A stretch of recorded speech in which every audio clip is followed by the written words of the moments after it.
Assalamualaikum warahmatullahi wabarakatuh.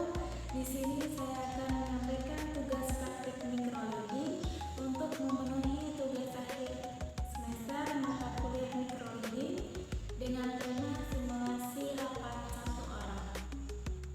Sebelumnya di sini saya akan memperkenalkan diri. Perkenalkan, nama saya Evi Kurniasari dengan NIM 22561018 dari program studi manajemen pendidikan Islam semester 6 lokal A Institut Agama Islam Negeri Julu.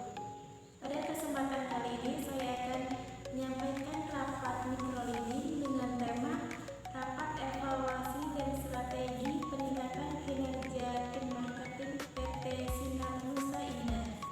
Dalam simulasi rapat saat ini, saya berperan sebagai pemimpin perusahaan PT Sinar Nusa Indah, dan rapat ini juga dihadiri oleh tim divisi marketing, divisi konten digital, tim support regional, dan tim customer service. Rapat ini diselenggarakan di ruang rapat PT Sinar Nusa Indah dalam suasana resmi, tertib, dan penuh harapan untuk kemajuan perusahaan. Sebelum memulai rapat pada pagi hari ini, alangkah baiknya kita bersama-sama membaca lafaz basmalah. Assalamualaikum warahmatullahi wabarakatuh. Selamat pagi dan salam sejahtera untuk kita semua. Terima kasih atas kehadiran rekan-rekan semua dalam rapat pagi ini. Saya sangat mengapresiasikan komitmen dan semangat tim marketing yang telah bekerja keras dalam menghadapi berbagai tantangan pasar dalam beberapa bulan terakhir. Rapat pada hari ini kita adakan sebagai bagian dari evaluasi kinerja triwulan kedua, sekaligus sebagai forum diskusi untuk menentukan strategi yang lebih efektif untuk kedepannya. Adapun rapat kita pada pagi hari ini terdiri dari 3 poin. Yang pertama, evaluasi capaian kinerja triwulan kedua tahun ini. Yang kedua, identifikasi kendala dan hambatan di lapangan.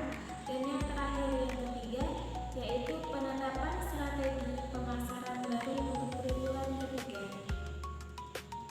Pada rapat ini akan saya pimpin langsung secara singkat dan padat.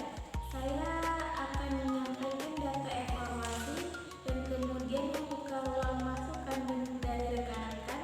Dan yang terakhir, kita simpulkan langkah konkret yang harus segera diambil untuk kedepannya. Berdasarkan laporan dari divisi data dan analitik, capaian penjualan kita pada triwulan kedua mencapai 82% dari target, dengan performa tertinggi ada di wilayah Palembang dan Bengkulu. Namun terdapat penurunan signifikan di wilayah Jambi dan Padang yang perlu kita kaji lebih dalam. Selain itu, efektivitas iklan digital juga menurun 14% dibanding kuartal sebelumnya, terutama di bagian platform media sosial. Hal ini menunjukkan bahwa pendekatan konten atau segmentasi audiensi kita perlu diperbarui untuk hasil yang maksimal ke depannya. Baiklah, di sini saya membuka kesempatan untuk rekan-rekan memberikan pandangan terkait kendala yang dihadapi, baik dalam operasional lapangan, komunikasi antar tim, maupun strategi kampanye. Harapannya kita bisa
masukan yang sudah kita himpun, berikut adalah arah kebijakan strategis yang dapat kita ambil.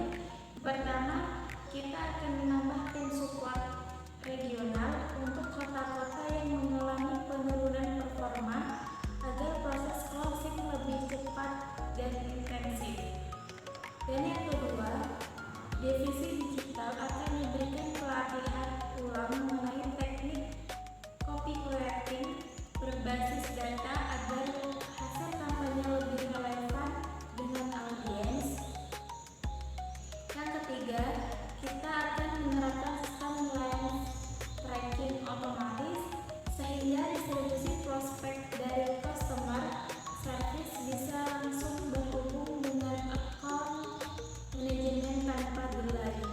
Dan yang terakhir, keempat, tim akan membuat jadwal mingguan khusus koordinasi lintas divisi agar tidak ada lagi miskomunikasi atau tumpang tindih tugas antar bagian divisi. Rekan-rekan yang saya hormati, saya percaya bahwa tim kita memiliki potensi besar untuk terus tumbuh dan berinovasi. Setiap tantangan yang kita hadapi saat ini adalah peluang untuk naik kelas, untuk lebih unggul dan maju ke depannya.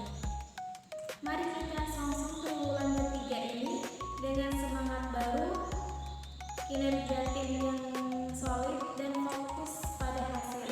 Dengan strategi yang tepat dan koordinasi yang baik, insya Allah kita bisa mencapai target 100% untuk kedepannya atau bahkan lebih dari itu.